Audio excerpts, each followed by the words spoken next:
Hi, everybody. So, in today's lecture, we're going to be looking at soil management. And really, we're going to be covering a number of topics. So, we're going to start out by looking at ways that we can increase soil organic matter. Remember, in the last lecture, we talked about how important that is. We'll then move into some soilless media recipes. We'll talk about recycling that media. It's less common, but how you can do it. We'll look at composting and different composting methods. We'll talk about nutrient deficiencies in our plants. And then we'll end by looking at some fertilizer, some things on fertilizer and lime applications. So, to reiterate, soil is our disintegrated rock particles that have been modified by air, water, and plants, combined with dead organic matter and living organisms. And soil organic matter is the fraction of our soil that consists of plant or animal tissue in various stages of breakdown, as well as that living component. And most of our productive agricultural soils have between 3 and 6% organic matter. And like we talked about in last lecture, there are a number of benefits to soil organic matter. It improves water holding capacity, infiltration, aeration, it buffers the soil against pH, it increases biodiversity of soil organisms, which helps in the suppression of diseases and pests, and it increases the nutrient availability to our plants. How do you increase soil organic matter? Well, there are a number of ways, and often these are utilized together, right? So the first thing is you can apply organic materials to your soil, and these are whether they are crop residues, manure, compost, cover crops, perennial grasses, legumes, any sort of organic materials. You can reduce or eliminate tillage, and we'll talk about that, the reasons how that affects soil organic matter in a second. As I mentioned up above there, you can utilize cover crops, right? And you can avoid soil compaction. So if we are talking about this on a farm scale, right, there is this process that is becoming more popular referred to as no-till farming. I believe it's about 40% of farms in the United States practice some sort of no-till farming. And if you talk to people who are practitioners in this, they say that the focus becomes on farming the soil, right, rather than growing your crops. It's kind of a different way of thinking about it. And with this type of farming, it utilizes none or reduced tillage. The soil is always covered with either your market crop or your cover crop or a crop residue, and then it utilizes some special equipment involved in this. So the whole idea behind this no-till farming is that you want to maintain coverage on your soil. This is to reduce erosion, right? When your soil is uncovered, when you have bare soil, water, wind can lead to that erosion of that topsoil, right? That contains our soil organic matter. So by keeping it covered, you are preventing that soil from eroding. Adding the organic material on top, or growing plants adding organic material in forms of roots underneath, is going to increase the biodiversity of your soil, right? You're going to have food that you are essentially providing for different soil organisms that in turn are going to break that down and release nutrients out into the soil that plants can then take up. Keeping and reducing tillage. The problem with tillage in that sense is you're creating this community of organisms in your soil. As soon as you till, as you disturb that soil, it's going to disturb that community, right? So it's not going to be as effective in breaking down organic material that is applied. So by eliminating or greatly reducing tillage, you are fostering this living component of our soil organic matter, and that is in turn is going to increase the breakdown of organic material, which is going to allow for nutrients to come to our plants, and increase ultimately the organic matter in your soil. So that's the idea behind it. Essentially, you will always keep your soil covered. You will plant, say, your market crop, whatever it is. Once you harvest that, you will plant a cover crop. When it's time to plant whatever market crop you're going to grow again, you use that specialized roller crimper right there. You roll over your field. That's essentially just a water-filled drum with these like chevron blades. You roll over your field, it rolls, it crimps your soil, effectively killing that vegetation and leaving this mat on top. And that stuff will slowly break down over time, right, through the action of our soil microbes. It's also going to keep your field covered to prevent that erosion, right? It helps in some weed suppression, although that weeds will still pop through. So, pros to no-till farming. I kind of mentioned that, right? You will see improved soil health through this process and increased soil organic matter. You're going to reduce erosion. Often there are reduced costs long-term through this process. You don't need as much water.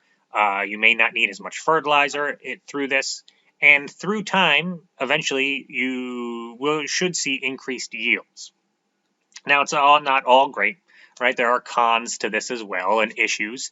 It is a long-term commitment, so you don't just switch to this type of farming and instantly your yields shoot through the roof and everything's great. It takes time to see these benefits paid off. There's a continual learning process to it, so people who are practicing it, they are continuing to learn about the process and their particular field and the soils that they're working with. So it's not something that you can just do and forget about it, right? You have to continue to learn about the process. It does require that specialized equipment that I talked about, right? This roller crimper, a specialized seed drill, any sort of, I think they make specific seed drills for no-till, but you're going to need equipment and an initial investment. There is a potential for fungal growth, right? Especially if you are in an environment that has a lot of moisture, right? All that organic material that you have here creates a nice environment for the growth of fungi. So that could be an issue depending on what's occurring. And then there may be issues with weed management. So one of the things that tilling accomplishes is that it destroys the weeds in your field.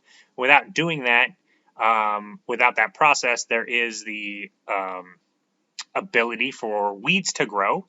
And in some people who are doing this type of farming, they do see an increase in herbicide use to counteract the weed growth.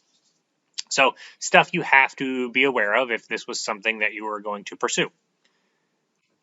Now, on the smaller side of this, if we are talking more of a garden plot, we have a similar idea that you can do just with gardening, and that's referred to as deep mulch gardening. It was popularized in the 60s, I believe, by a lady named Ruth Stout, and there's her picture right there.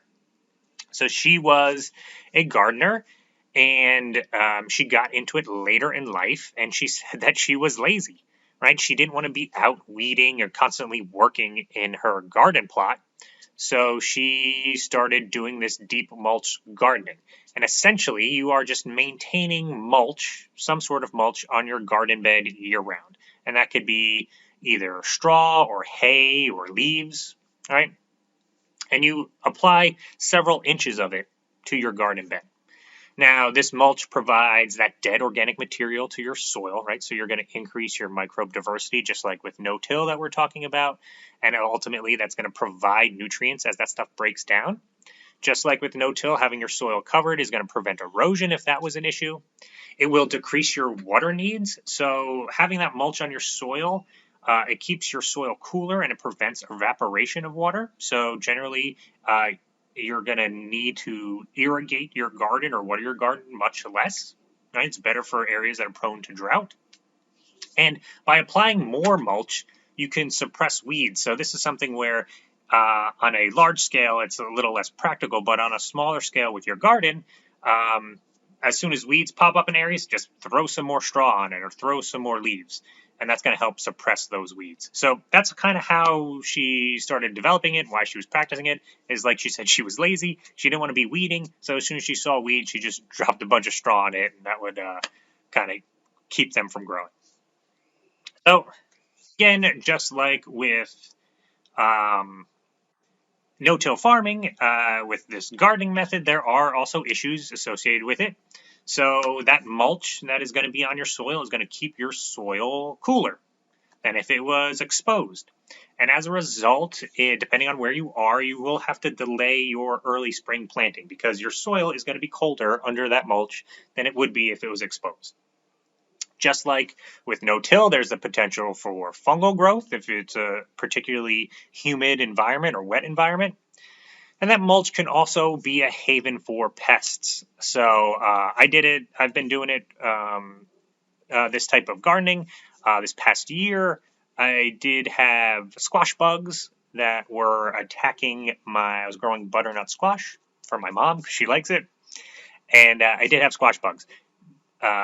So one of the ways to get rid of them, they say, is to remove organic matter around the plants. But obviously, I'm gardening covered with hay, so couldn't do that. Fortunately, the squash bugs weren't such an issue that they were affecting the yields of the plants that I had. So I kind of just let them go for the most part, and I was able to still harvest several butternut squash. So, but again, something to be aware of if this is a type of gardening that you're interested in and want to pursue it.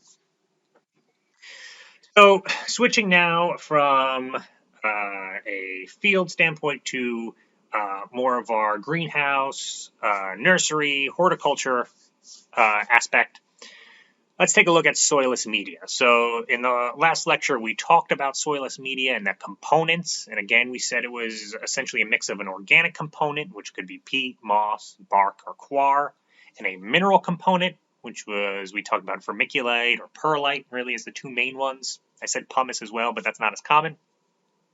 As well as some sort of nutrient amendment or fertilizer or biologic agent.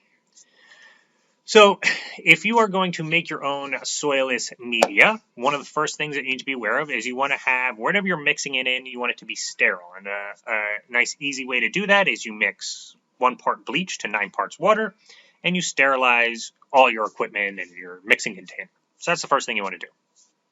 And then, if you're interested in your own, you can look up online, and there's lots of different recipes for soilless media. If you just don't want to go out and buy stuff.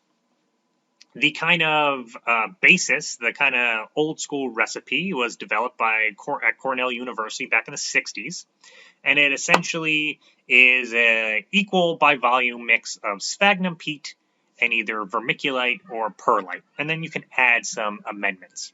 So one of their main mixes, they would take half a cubic yard of peat moss, half a cubic yard of vermiculite, add to that 10 pounds of that dolomitic limestone, again, to raise the pH because that peat is acidic.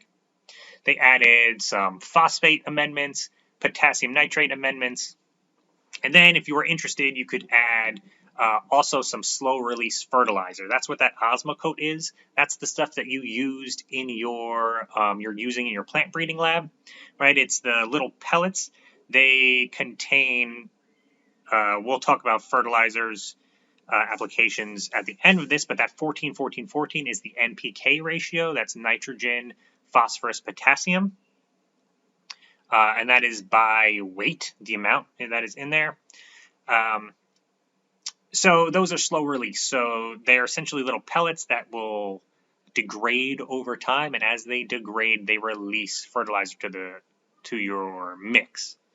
So they're good to have. We'll go into some of the benefits of them a little bit later in this lecture. But it's an option that you could add to your mix if you were interested in essentially having a mix that you don't have to fertilize in the future. And then there's an organic variation to this if you are an organic gardener or practicing that, where instead of adding the phosphate and potassium nitrate, you can add bone meal and blood meal. That's one mix. Another mix that I saw that I think was interesting is one that's used by Clemson University. And they use 2 parts pine bark to 1 part peat and 1 part sand. And then in their growing procedures, they add a liquid fertilizer every 7th watering that they do. So essentially, every 7th day, if they're watering every day, they would add a liquid fertilizer. Interesting. Once we get back into school, I think next year this would be pretty fun to try out some different soilless media recipes and see how they work. So that'll be something that we look at going forward. But at your own time at home, if you guys are interested in trying this, I would say go for it. Let me know how it works out. It'd be something I think kind of fun to try. So some different media recipes for you guys to try out. Recycling used media. So this isn't done as commonly. This isn't done too commonly that I know of. But if you want to do it, if you want to reuse growing media that you've brew whatever in, the first thing that you want to do is you want to solarize it. So you're going to want to heat it up to above 55 degrees Celsius, which is about 131 degrees Fahrenheit. And by doing this, it's going to heat up the media hot enough that it's going to kill any insect or plant pathogens that are in it, right? So you want it sterile again, right? That's one of the big things why we use this soilless media is that it's sterile. So you heat it up. You can do that by putting it in a container, putting some plastic sheeting over it, leaving it out in the sun. That should heat it up hot enough over time if it's in like a nice hot day. So you want to solarize it. And then to add nutrients back into it, they recommend combining it with compost in a 1-to-1 mix, right? So 50% compost, 50% media. And that should revitalize your media, and you should be able to reuse it and grow new plants. So again, something that in the future I'm planning on trying. I'd like to give that a shot.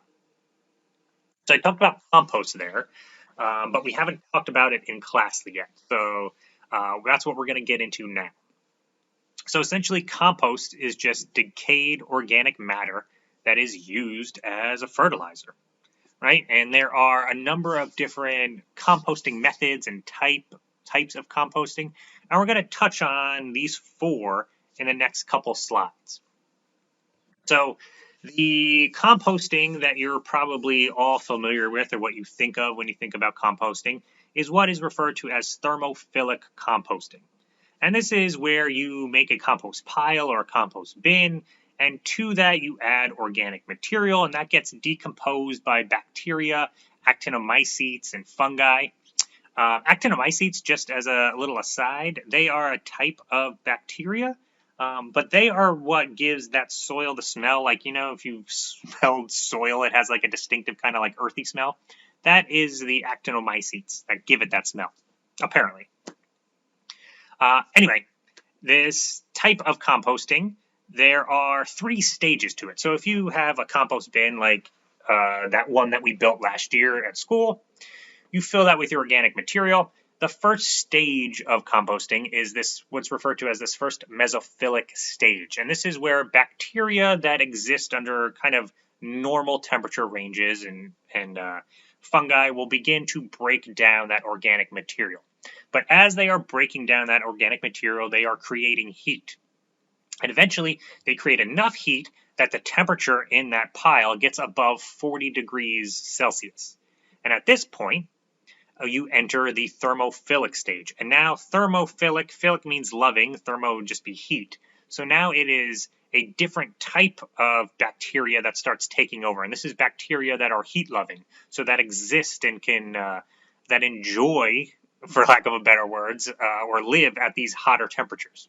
So at this thermophilic stage, these other type of bacteria start working, and they're breaking down this organic material. And just like with solarizing our media, if we're going to reuse it, we want to aim for a temperature above that 55 degrees. That should be Celsius, not Fahrenheit. 55 degrees Celsius, because at that temperature, also pathogens that are human and plant pathogens, it's lethal. All right, they can't exist above that temperature. So you enter this thermophilic stage, and these bacteria are breaking down nutrients, and eventually they kind of use up all of the nutrients that they have been eating and persisting on, and then they kind of die away. And then you enter this second mesophilic stage, where the temperatures decrease, and now those bacteria and fungi, and if it's outdoor invertebrates that can exist in this normal temperatures, will come back in and continue to break down any remaining organic material that's left. All right, so that's the process. That's what's occurring when you're doing composting like this. Now, there are 2 elements that are most important for your microbial growth, right? The bacteria that are going to break stuff down, and those are carbon and nitrogen. Carbon, it acts as the energy source. Nitrogen is a component of these organisms. It makes up their DNA and proteins. Both are important. And typically, you want to add to your compost bin you want to keep a 30-to-1 carbon to nitrogen ratio. That's ideal, right? You want to have a lot of carbon, that's going to be energy for these organisms, and some nitrogen as well. Now, browns, when you hear about composting this way, you'll hear about browns and greens. Browns add carbon, and that is your dead leaves or cardboard straw, sawdust, wood chips. Those are all considered browns. And greens are what are going to add more of nitrogen to your bin. And those are your food scraps, grass clippings, fresh manure, things like that. Right? Kind of your wet stuff. So in practice, when you're doing this, you want to maintain at least a 3-to-1 browns to greens ratio, right? You want it mostly leaves or straw, sawdust, etc., and then a little bit of your food scraps or grass clippings or manure, right? You want to maintain something that's mostly browns. If you talk to some people recommend just doing leaves, right? Just doing a bin, filling it with leaves, maybe adding some coffee grounds, but that's it. Another important thing is that your pile needs to be at least 3 feet by 3 feet by 3 feet. At that size, it creates conditions where it'll heat up enough to get to that thermophilic stage. Below that, if it's just a regular outdoor pile, you may have trouble getting to that stage. And this takes a relatively long time, right? Composting in this way can take about 9 to 15 months to have this stuff fully broken down into nice usable compost. But once you get that, it's great to add to garden beds or your garden, even your potted plants, right? It's a great fertilizer that we can use. So that's thermophilic composting. We also have what's referred to as vermiculture or vermicomposting or worm composting. We did this last year as well. And in this method, you are using earthworms to break down your organic material instead of relying on all that bacteria and fungi to break stuff down. Now, studies show that organic materials break down much more readily after being eaten by earthworms. And as these materials pass through the worm's gut, the nutrients within them are transformed into forms that can be taken in by plants, right? And these nutrients include nitrate, ammonium, phosphorus, potassium, calcium, magnesium, right? So essentially our worms are eating this organic material, our food scraps, and they break them down and excrete them into forms that are usable by our plants. All right, and their excrement is referred to as worm castings. It's essentially just their worm poop. And we can incorporate that into a soil or other media to use as fertilizer. If you buy like an organic soilless mix, you will often see worm castings, at least on some of them, as incorporated into it. Now, the worms that we use are a species referred to as red wigglers. They are different from your typical earthworms that you'll find here, right outside. So don't try making a worm bin with just earthworms that you find outside. They have a different behaviors. These red wigglers are surface dwelling. Your outdoor earthworms are dwell deeper in the soil, so that's going to affect your worm bin. But you can buy red wigglers, buy them online. They'll ship them to you, and they're quite easy to use. It's quite easy to set up a worm bin. We did it last year in plant propagation in class, and we kept it there. And we worked out a deal with a cafe where we were taking their vegetable scraps to use it. Ideally, or at the best case, these worms can eat up to half their body weight a day in food scraps. So if you have a pound of worms, they could eat up to, you want to add like each week about 3 pounds of food, which is pretty incredible. In practice, ours weren't as effective, right?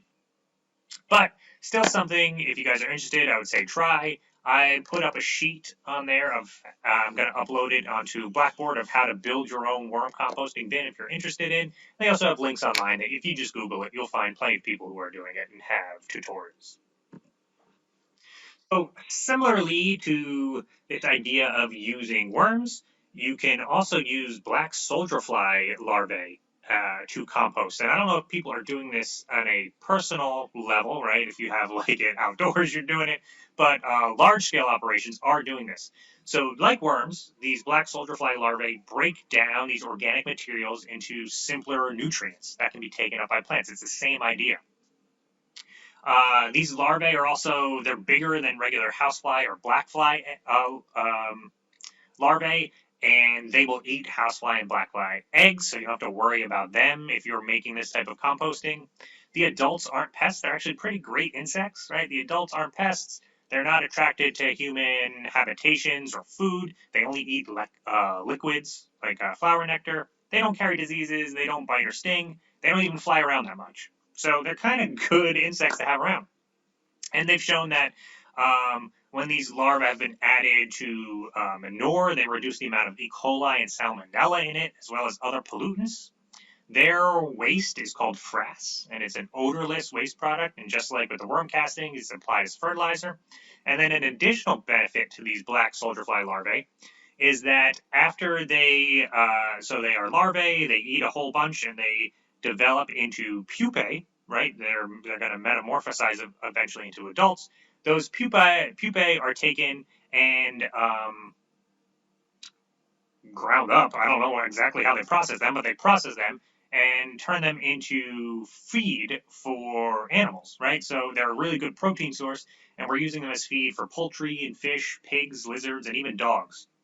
And so I kind of like this. I think it's a cool idea. I think I like the added benefit of being able to use the pupae as feed. There is a farm, I guess, or plant that is being constructed in Illinois that is going to be the largest insect protein plant, I guess would be the proper word. That's being constructed in Illinois right now, and they are going to be using black soldier fly larvae. They're going to be growing them for use as this protein source. So it seems like it is in the future, it is going to be an expanding market. Anyway, interesting way of composting. Wanted to fill you guys in on it. And then lastly, we are going to look at Bokashi composting. So this is something that is gaining in popularity. I only recently heard about it within the past couple months. So it was developed in the 1980s in Japan by Dr. Teuro Higa. I don't know if I said that right. But this is a different type of composting. So all the other types rely on decomposition, right? This breakdown of this organic material. Bokashi composting utilizes fermentation, and that's an anaerobic process. So decomposition, there requires air, right? Those organisms need oxygen to live and survive. With this, we're using bacteria that survive in an anaerobic environment. So we want no oxygen in this type of composting.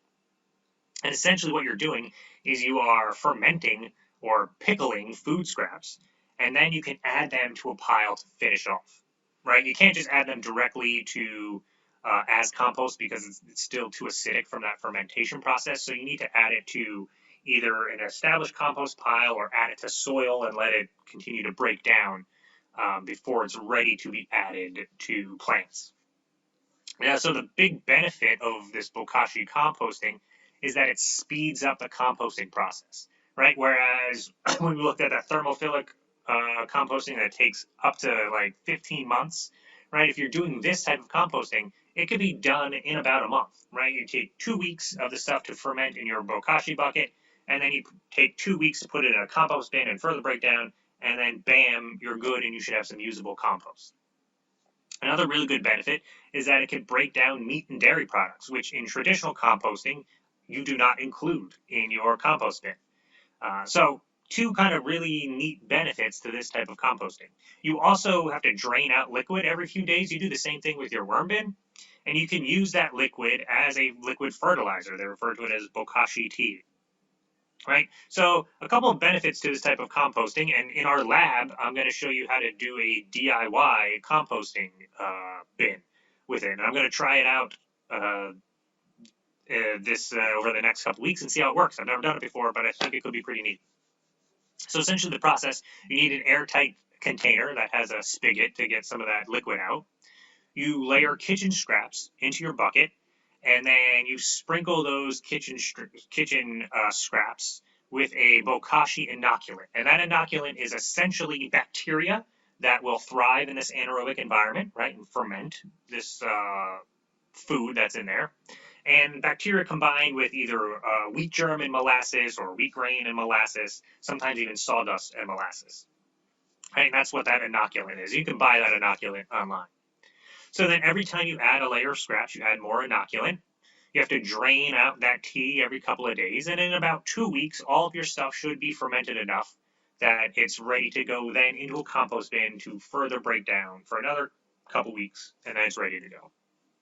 So kind of a different take on composting. Again, it's completely different in that it is fermentation as opposed to decomposition. But it's something that, like I said, is gaining in popularity. It seems like there are a lot of benefits to it, like with the speed and the ability to break down meat and dairy. And I'm going to give it a shot. So I'll let you know how it goes. And I encourage you all to try it as well if you're interested. So that is composting. And the reason kind of we brought up composting again is compost is going to provide nutrients to our plants. And as we talked about in the previous lecture, our plants require a number of mineral nutrients, 14 mineral nutrients to be exact. And those are divided into macronutrients, which they need more of, as opposed to micronutrients. And then even within those macronutrients, we have our primary nutrients, nitrogen, phosphorus, potassium, which are kind of, I want to say more important, but that's not quite the word. They're all important, but you just need more of them. And then you have your secondary nutrients, calcium, magnesium, and sulfur, which you need less quantities of, right? But what I want to talk about now, instead of going back into nutrients, is look at nutrient deficiencies. Right? I mentioned that if your plants are missing really in any of these nutrients, they will develop a nutrient deficiency, and often there are physical signs that accompany that. And by knowing what those signs are and where they are in the plant, you can identify or help identify what deficiency you may have. So we're going to look at kind of the common ones that are associated with those big three: nitrogen, potassium, and phosphorus. So nitrogen, the importance of it, it's found in all proteins. It's part of DNA, RNA, ATP, NADPH, and NADH. All these different enzymes and molecules that are important for plant growth and functioning.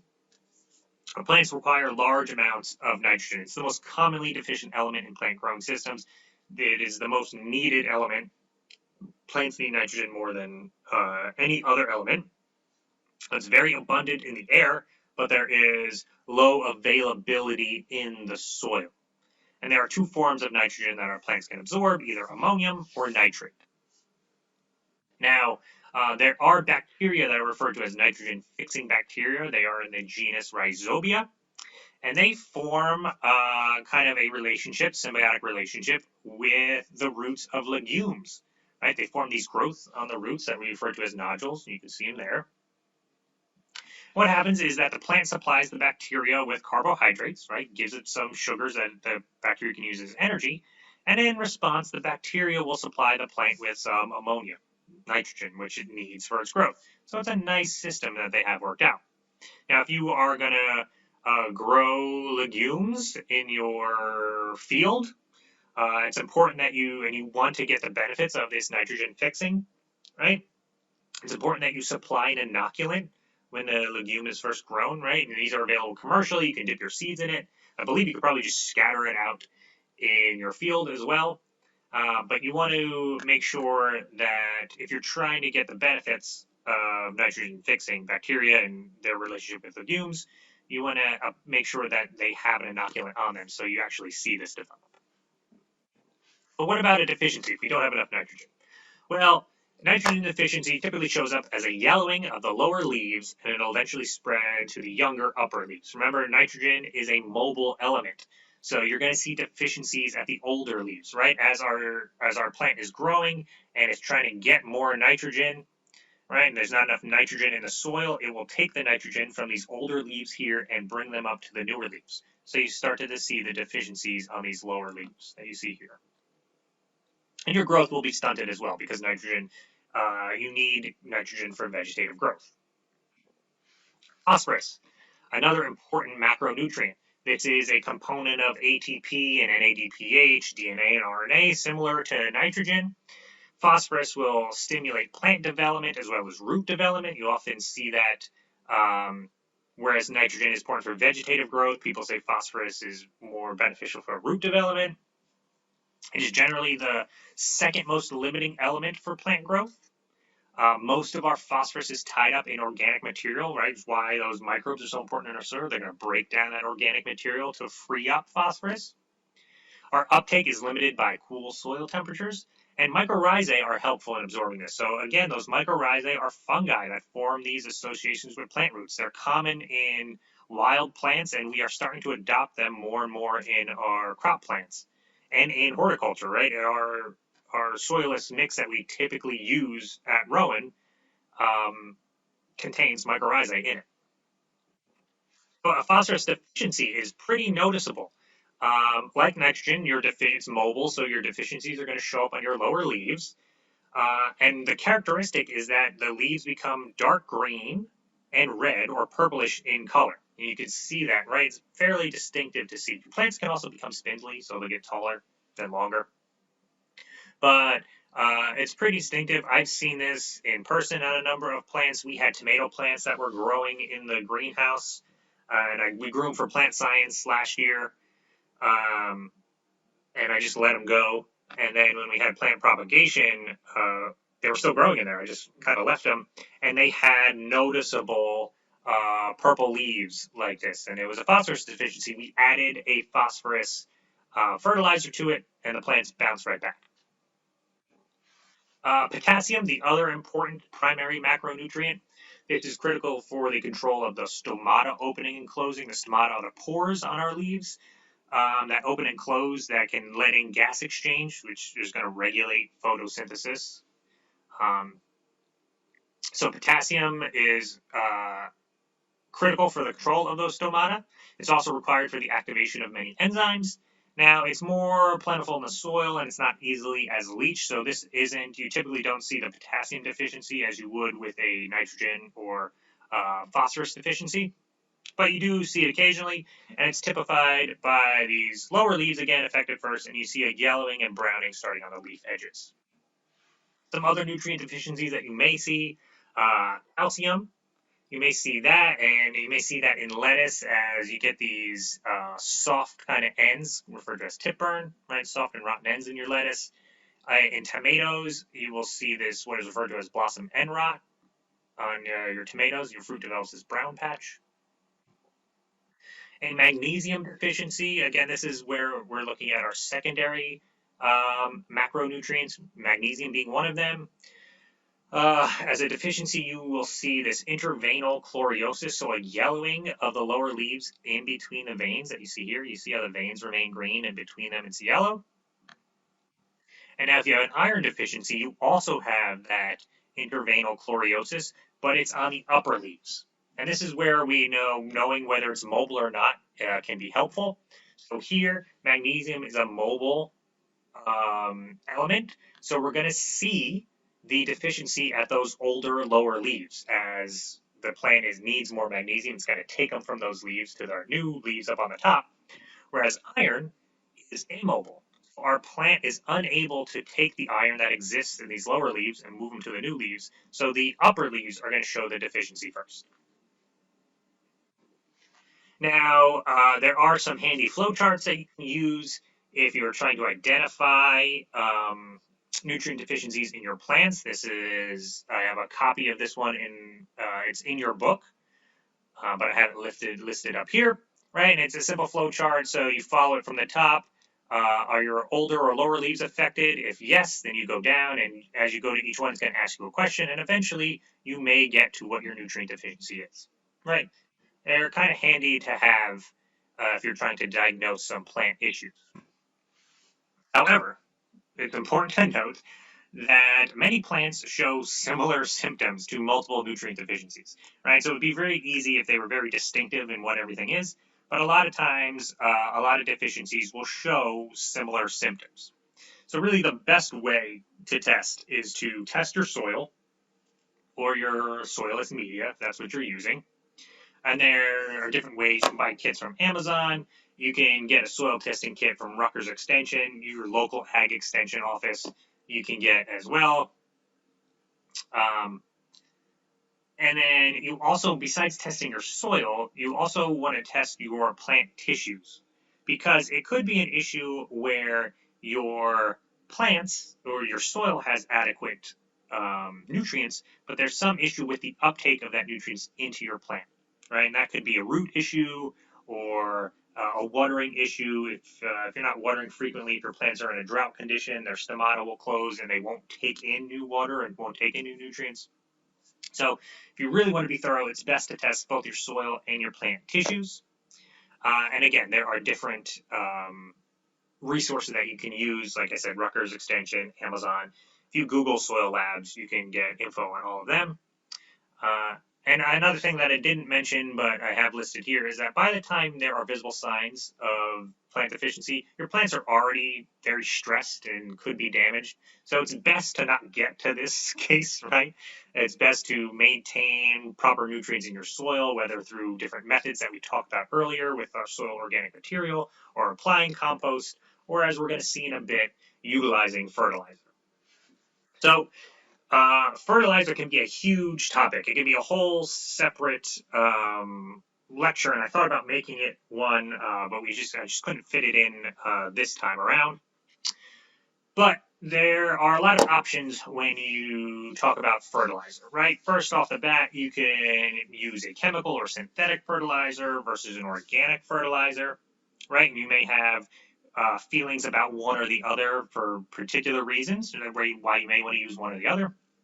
In terms of how quickly they act, a chemical fertilizer or synthetic fertilizer is usually much faster acting. This is because our organic fertilizers they need to be broken down by either soil microbes or weathering, right? So they're a slower release, naturally, our organic fertilizers. Then you could use either a liquid or an actual slow release fertilizer, right? So those slow release fertilizers are what I talked about with that Osmocote. They will release fertilizer or release nutrients through an extended period of time. Now, they're beneficial in that they require fewer applications, right? Often you can just, when you are potting or sowing your seeds, you add your fertilizer, your slow release fertilizer, and then you're pretty much set, right? As you water it, that fertilizer breaks down, it's going to release nutrients through over time. So there's a benefit to that. Downside is they're more expensive, and you also have less control over them, right? With a liquid fertilizer, you're going to be applying fertilizer applications over the course of the plant growing, right? So whether it is, if you're using that Clemson mix, every 7 waterings, you're going to add some fertilizer, etc.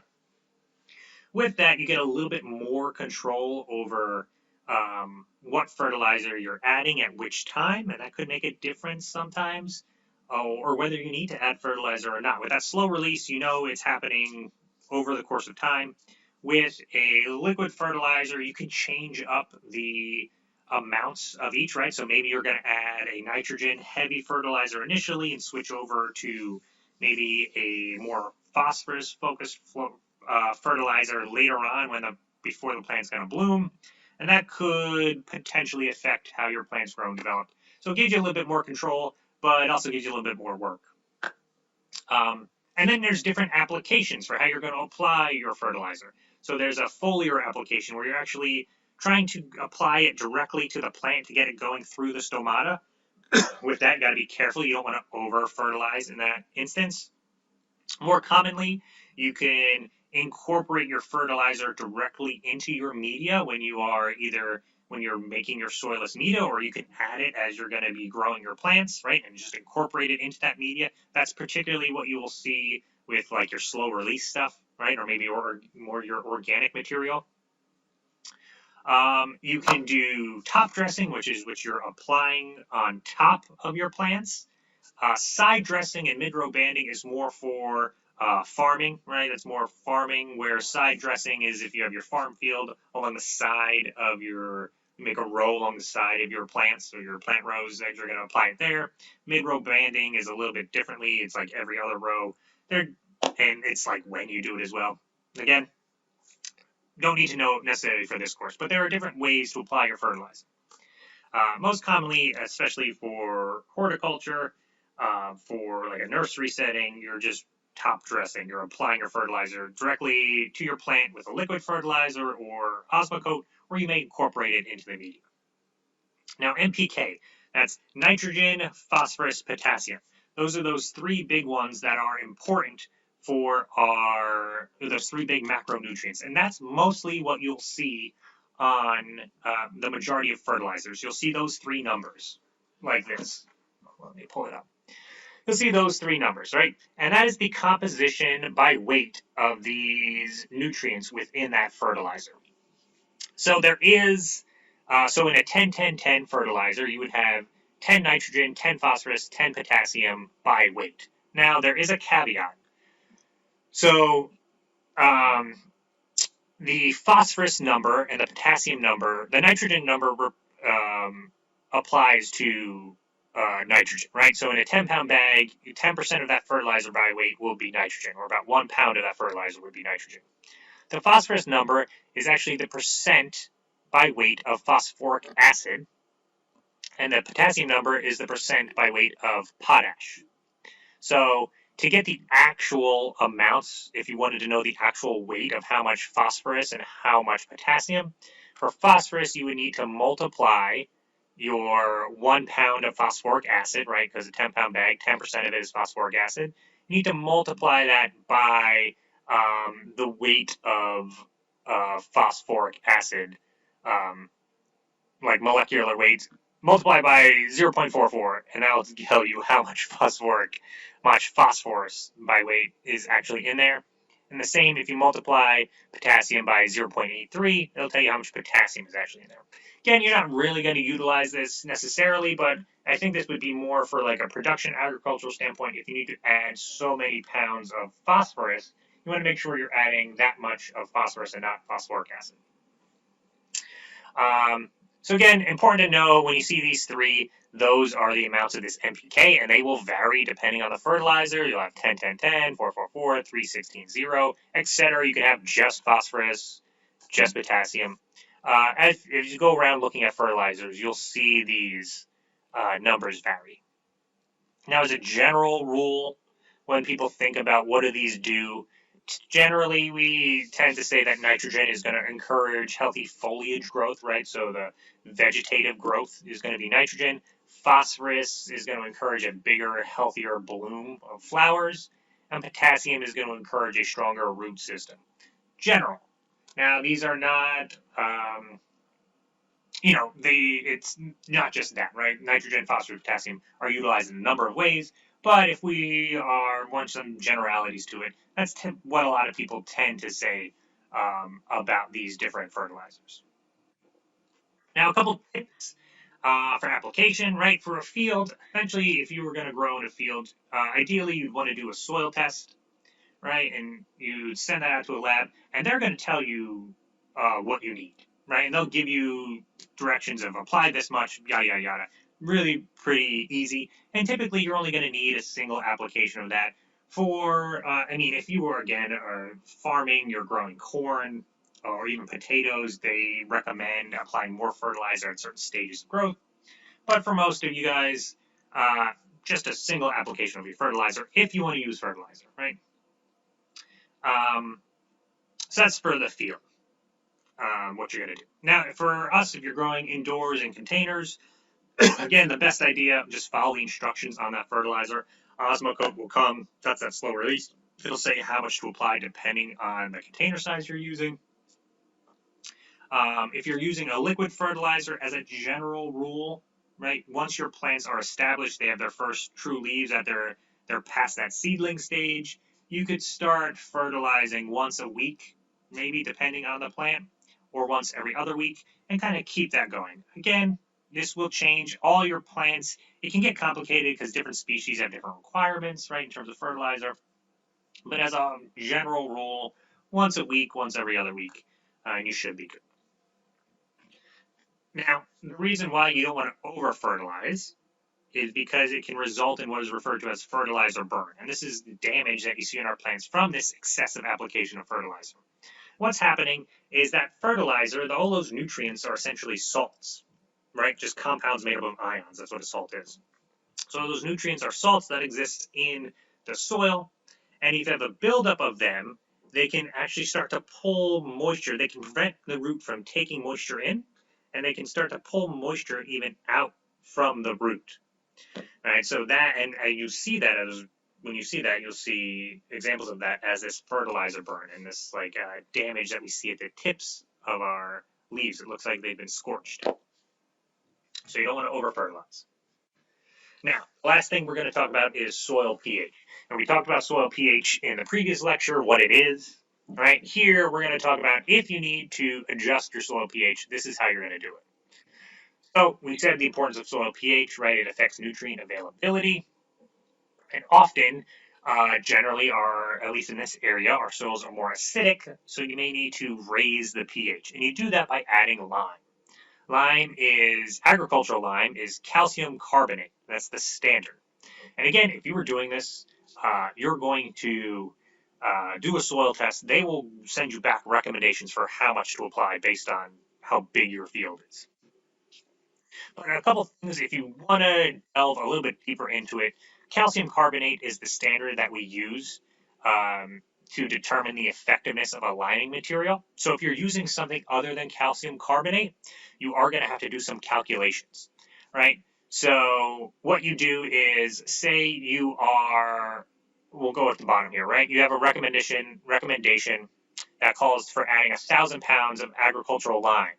If you were going to use wood ashes instead, which can also effectively raise pH, what you need to do is divide the molecular weight of wood ashes, which is K2CO3, from the molecular weight of calcium carbonate, which is 100. So you do 100 divided by 138 to give you 0.72. So essentially what this is saying is that your wood ashes are 72% effective compared to calcium carbonate.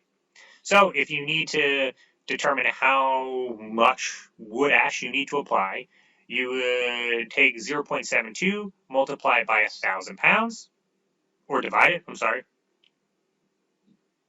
by 1,000 pounds, and that's going to tell you how many pounds of wood ash you would need to apply. Right? So one thing to be aware of. Another thing to be aware of is how effective your liming material is. The smaller it is, the more reactive it is. Right? So again, this can play a role if you have to determine how much to apply to a field.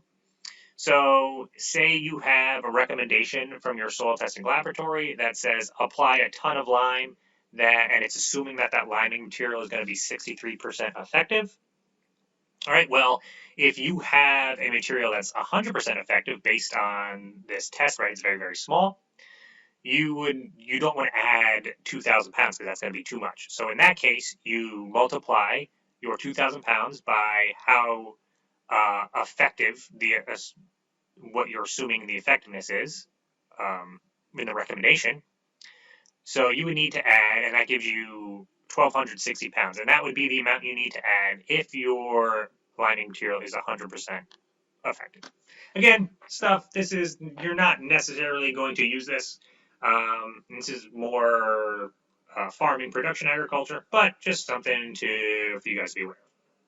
So that's the end of the lecture. I hope you guys learned some stuff about some practical methods of soil or media management, and I hope you guys have a good weekend. All right, I will see you with the next lecture.